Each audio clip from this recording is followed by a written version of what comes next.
As you can see, but next slide up on the screen, can we please welcome Phil to the microphone? Thank you very much. Yes, so I'm going to be, wow, it's very hot pink. I'm going to be talking more of an introductory talk, but when ignoring best practice is the best practice. So who am I? Phil Loy, at Phil Loy and all the things. Background is product management and UX. Been coding since the front end since the Spacer GIF. But I recently launched a product called LabCode, and I learned some things along the way.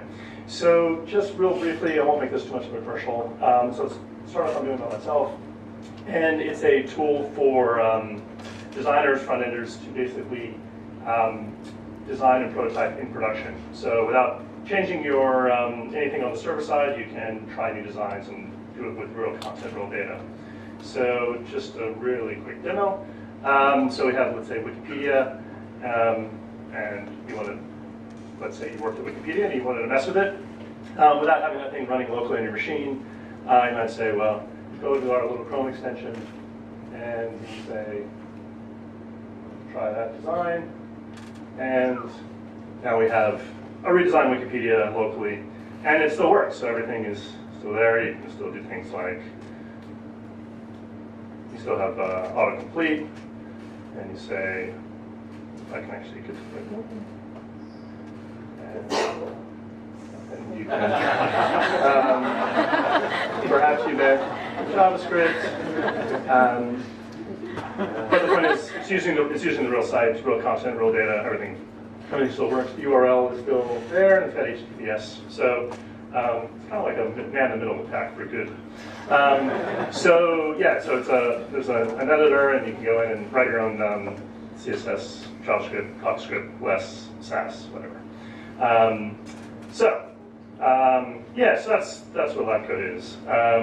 So there were some interesting things in trying to get that Chrome extension to be able to insert JavaScript in a way that actually, worked. So in the spirit of war stories, thank you, Craig. So that's the landscape. That's the battleground lens. So the objective is let my users create prototypes in the browser against live websites, and want to do that in a way that feels real. So you don't want this. You don't want the old website, original Wikipedia to show up, and then the new design to get applied. You want to make it feel as real as possible. So as you're seeing whether this redesign is any good, so rather than staring at mockups in Photoshop, you're seeing the real thing. So let's get into it. Let's see, first war story. So basically we got to get JavaScript into the site quickly, and that means script loading. So it's a minefield. It's the state of the art has changed quite a bit over the years as browsers have gotten more capable, as we've learned more. But how do we make basically websites as performant as possible? So just a couple. Concatenate all your scripts. Use actual script tags as opposed to fancy creating script tags dynamically. Use async defer, self-hosting scripts, things like that. So you have these best practices, so boom, we'll just use them. But no, those didn't work for me. So let's take one of them. So self-hosting third-party JavaScript.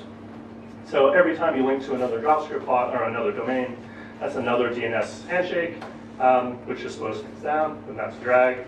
So just host it yourself. One less DNS handshake, that's a win. Yay, well guess what? I can't do that. So LabCode's best practice is to not do that. So one of the features I'll allow is you could link to your own JavaScript hosted externally, which means you can use your own tools. You can point it to a GitHub repo or whatever. And you can edit your files quickly. Basically shorten the edit view loop. So if you're doing stuff in Emacs, BIM, whatever, you can save, post it to localhost, whatever it is, and then it shows up on Wikipedia. So so I can't self-host those. I don't want to sync. That's more work than I'm ready to do. So another best practice: concatenating all your scripts. So this is the number one thing you should be doing. If you don't do this, you're doing it wrong. Every additional request slows things down a lot. over HTTPS. That's another TLS handshake. It's a drag. So yeah, multiple requests is really bad. So you want to, a single 100K request is way faster than 10 requests that are 10K each. You really should have one JavaScript file and one CSS file. And there's a bonus that you get with this is that it solves your load order problems. So if you're linking to 12 different scripts and they all depend on each other in weird ways, yeah, you can get some unpredictable results. But if you put them all into one big file, you control that, and that's all good. By all means, you'll need tools for these. You could be full hipster and use JSPM and BrowserPack, or Webpack and Browserify, or you can just use in Rails, that's a pipeline, or I'm sure there's some crazy PHP thing.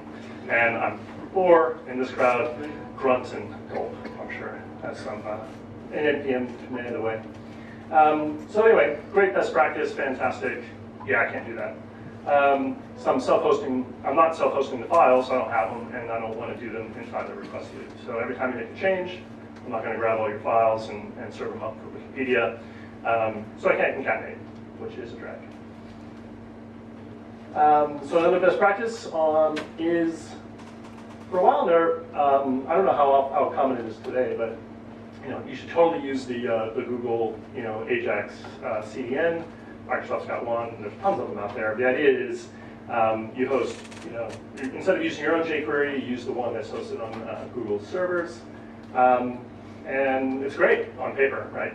I guess there's two reasons for it. One is we all love CDNs. The CDN, puts the content closest geographically to your user. So instead of pulling it from the US, it pulls it from Sydney. Perfect. Lowers response time, and plus they do gzipping and proper headers, all that kind of stuff. But the real benefit that people were hoping for is this idea of cross-site caching. So you use jQuery 193 and Reddit uses 193. So you have a visitor that comes to your site. They were just at Reddit looking at cat GIFs or whatever, and then they come to your site and boom, you already have jQuery 193. They don't even bother downloading it. You are stored, pulled directly from your cache. Fantastic. That's the promise. Turns out from some investigation, like Steve Souders did a little while ago, there's so much fragmentation in versioning that it's pretty unlikely that your user has whatever, even jQuery, a popular library, it's pretty unlikely they have the version that you have. And it's probably certainly not true when it comes to obscure libraries. So the cross-site caching is probably not as awesome as you think, but CDNs are awesome, so you should totally use one. To keep with the AWS theme, CloudFront is really cheap, so just plug in your stuff and get all the geo benefits, which is fantastic. Anyway, so we have this idea but for your own stuff, don't use Google's API or Ajax hosting CDN thing, but for Cloud Code, I absolutely do. Mostly because it's first and foremost mostly for yourself. So as you're designing Wikipedia to see whether your design's any good, I don't need cross-site caching. I'm putting it in the cache by looking at the thing myself. So the cross-site caching is not even a need.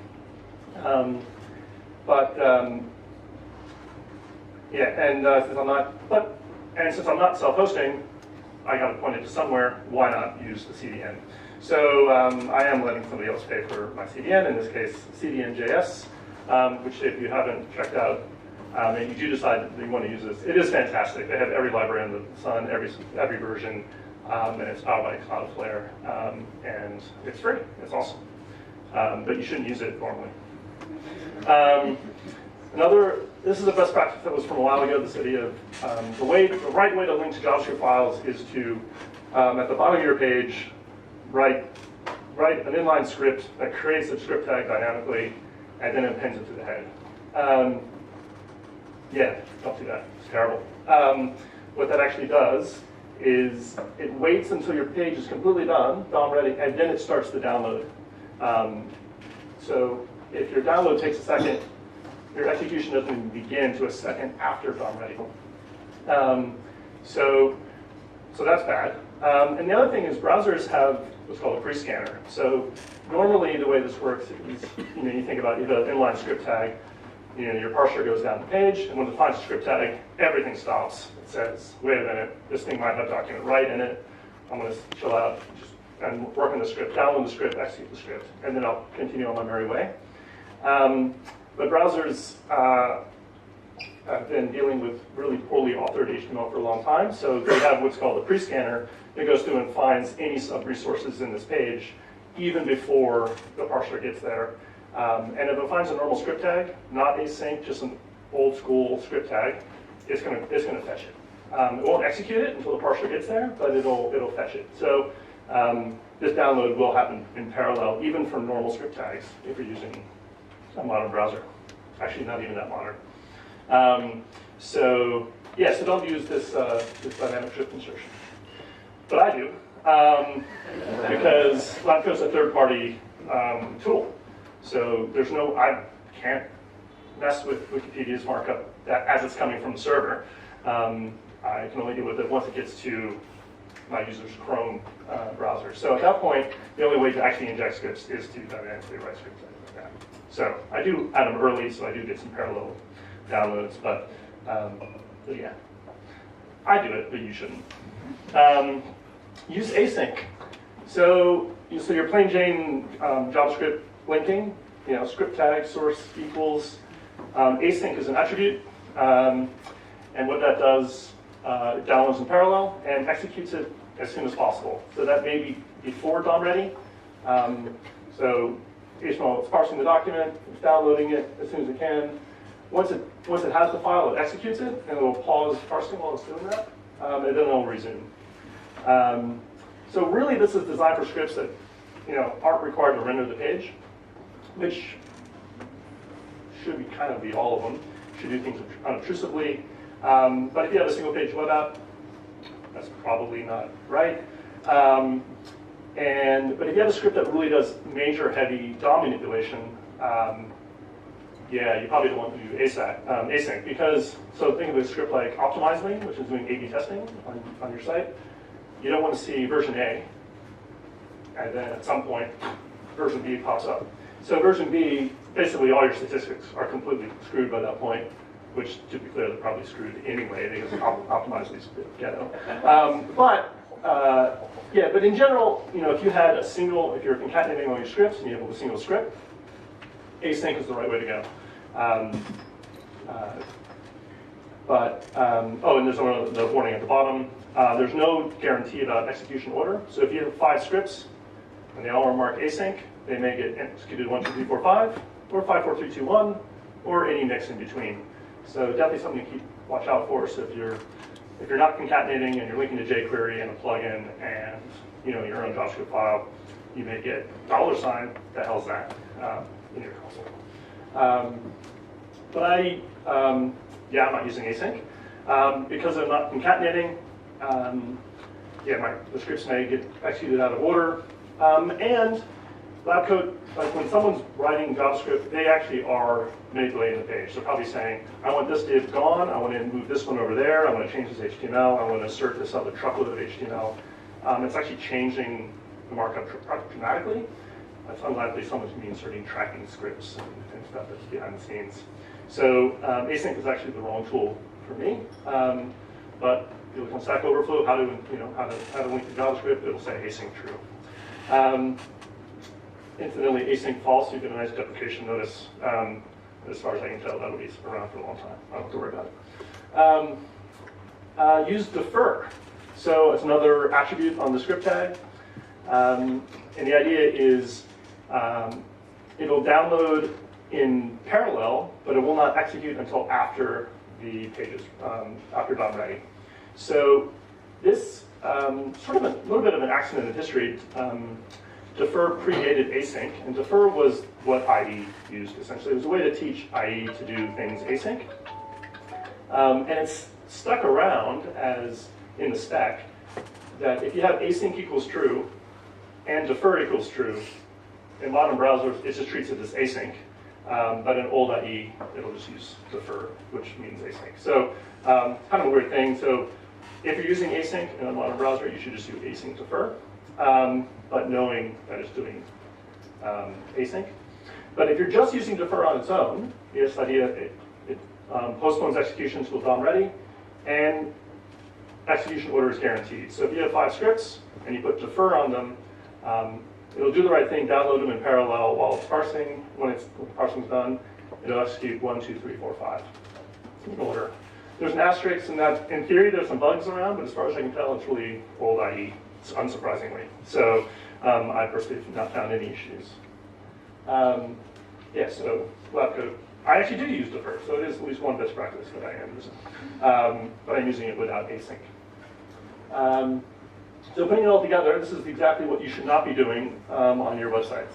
I'm creating each dependency that for that Wikipedia example, creating a script element, setting a JavaScript, setting defer equals true, async equals false, pointing it to a CDN, and then injecting it into the head and moving on to the next one.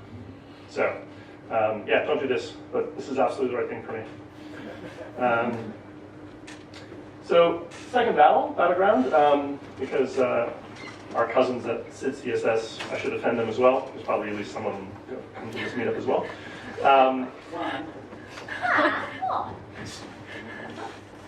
Two. He's a fan. He doesn't count. I went. Yeah, Metro office was nice. So, well, I used to be able to write CSS to override the website, right? And CSS is hard. Like, it's hard at the best of times. Like, you can probably do a best practices talk on vertical centering. But yeah, so CSS is hard already. Maintainable CSS is really hard, right? Shared global scope, basically everything is global variables. Spotting regressions is next to impossible. Automated testing is, in theory, you can do it, I guess. Take screenshots and do visual diffs and stuff. Yeah, I mean, it's a hard problem. So there's lots of awesome best practices and tricks that have come out. You know, use them. Nuke in the block CSS modules, avoid the important tag, avoid IDs in your CSS selectors, don't fail base elements, use semantic naming. All true and fantastic, and you should totally do these. However, the site that you're probably maintaining or you're trying to redesign, that somebody else did, because other people are idiots, yeah, they probably violate all of these rules, right? They're probably just doing stuff that you shouldn't be doing. So when you're writing your own overrides, my users will have to write some really bad CSS. So, so this is stuff I had to do for that Wikipedia example. Basically Wikipedia just has IDs absolutely everywhere. Every single element seems to have an ID or nothing. So there's a couple classes, but for the most part it's just IDs. So you got to stylize its elements, a lot of IDs. You got to use the lovely important tag. Deeply nested descendant selectors, things like that, which are all bad. So my core users will not be writing the most maintainable CSS and not follow best practices, but it will get the job done. So the lesson is, don't necessarily slavishly copy what they say you should do. You should try to figure out what is actually appropriate for your project. That said, if you deviate from best practices, searching on Stack Overflow gets really tricky because you're actively trying to not do what is the golden path. But you'll get there. So, thanks.